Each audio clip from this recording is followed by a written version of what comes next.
விஜய் ஒரு பக்கமும், காவேரி ஒரு பக்கமும் என்ன பண்ணுறதுன்னு தெரியாம தவிச்சிட்டுருக்காங்க. விஜய் கூட சேர முடியாத காவேரி வந்து விஜய டோட்டலா அவாய்ட் பண்ணணும். விஜய் உனக்கு தேவை கிடையாது.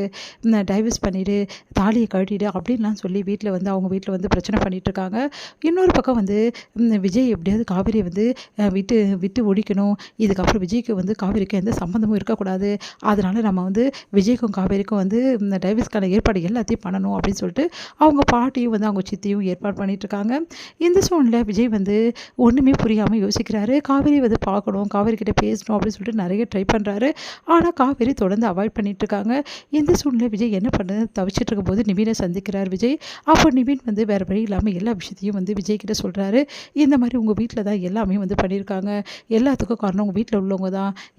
உண்மையிலேயே சொல்லப்போனால் காவேரி அவங்க அம்மா வந்து காவேரி வந்து உங்கள் கூட சேர்ந்து வாழணும்னு சொல்லிட்டு அனுப்புறதா இருந்தாங்க. ஆனால் உங்கள் வீட்டில் இருக்கவங்க இந்த மாதிரி பண்ணதால தான் இவ்வளோ பிரச்சனை உருவாச்சு. எல்லாத்துக்கும் காரணம் உங்கள் வீட்டில் உள்ளவங்க தான். உங்கள் பாட்டி உங்கள் சித்தி தான் எல்லாத்துக்கும் காரணன்ற உண்மையை போட்டு உடைக்கிறாரு. அதனால் விஜய் வந்து அதிர்ச்சி அடைகிறாரு. அப்போது இவ்வளோத்துக்கும் நடந்தது அவங்க தானா?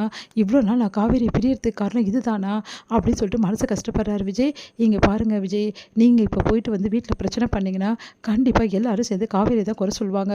நீங்களே சொல்லுங்கள், காவேரி இப்போ இருக்க நிலமையில காவேரி ஏதாவது திட்டினாங்களோ பேசினாங்களோ அது பிரச்சனை ஆகிடும். அதனால் இது வீட்டில் தெரிஞ்சுக்கிற மாதிரி காட்டாதீங்க. ப்ளீஸ் உங்களை கெஞ்சி கேட்குறேன்.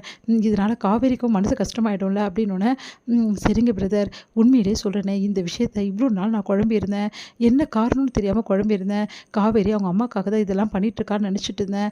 ஆனால் காவேரி திருந்தவே இன்னும் அவங்க அம்மா தான் சொல்லிட்டு இருந்தா. என்னை அவர் பெரிய விஷயமாகவே நினச்சிட்டு இருந்தேன். ஆனால் இப்போ தான் புரியுது, காவேரி எங்கள் குடும்பத்தையும் வந்து அவள் குடும்பமாக தான் நினைக்கிறா.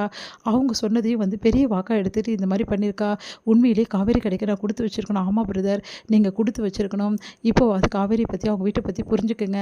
அதனால் தயவுசெய்து வந்து இதுக்கப்புறம் என்ன பண்ணுறதுன்னு யோசிச்சு பண்ணுங்க அப்படின்னு. சரி பிரதர், நான் இனிமேட்டு பார்த்துக்கிறேன் அப்படின்னு சொல்லிட்டு விஜய் வந்து சொல்லிட்டு இருக்காரு.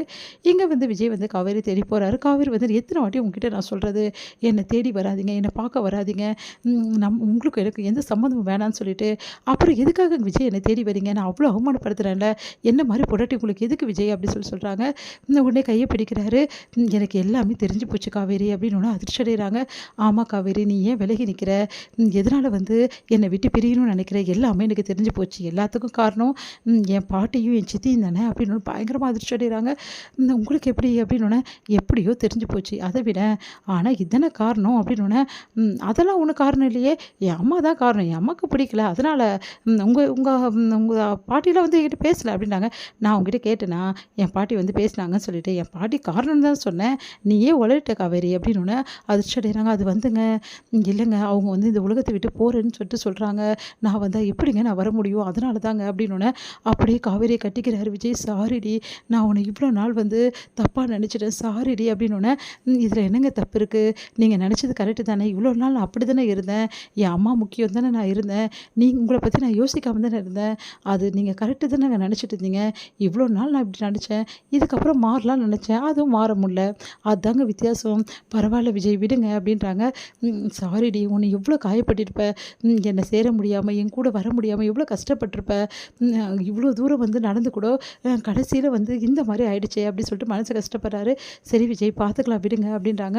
இங்கே பாருங்கள், நீங்கள் எனக்கு ஒரு ப்ராமிஸ் பண்ணி தரணும். என்ன ப்ராமிஸு? ஒன்றும் இல்லை, நீங்கள் போய் உங்கள் சித்தியும் சரி அவங்கக்கிட்டேயும் சரி பாட்டிக்கிட்டேயும் சரி சண்டை போட மாட்டேன் சொல்லுங்கள். நான் ஏண்டி சண்டை போட போகிறேன்? நான் சண்டை போட போகிறதில்ல, ஆனால் அவங்களுக்கு கண்டிப்பாக நான் புரிய வைப்பேன், நீ யாருன்னு புரிய வைப்பேன். அவங்க வாயாலே வந்து உன்னை வந்து வீட்டுக்கு வந்து கூட்டிகிட்டு போவாங்க. அவங்க வந்து கூட்டிகிட்டு போனால் உனக்கு சம்மதம் தானே அப்படின்றாரு. பரிபூர்ண சம்மதங்க. அப்புறம் என்ன, அவங்க வந்து உன்னை கூட்டிகிட்டு போவாங்க. அதுக்கப்புறம் இன்னொரு விஷயம், நீ நினச்சிட்டு இருக்கல, நீ நீ வந்து என் வாழ்க்கையை விட்டு போயிட்டேன்னா எனக்கு நல்லது நடக்கணும், என் வாழ்க்கையில் நல்லதே நீ தான் காவேரி, அதை புரிஞ்சுக்கோ, நீயும் பாப்பாவும் தான் எனக்கு முக்கியம் அப்படின்னு சொல்லிட்டு அப்படியே கையை பிடிக்கிறாரு. காவேரி வந்து அப்படியே நெஞ்சில் வந்து சாஞ்சு அழறாங்க. சாரி விஜய், நீங்கள் இவ்வளோ நாள் ரொம்ப தவிச்சு போயிட்டீங்கல்ல. ஆமாடி, ரொம்ப தவிச்சு போயிட்டேன் நீ இல்லாமல், எதுவாக இருந்தாலும் சொல்லு காவேரின்னு. சரிங்க அப்படின்றாங்க.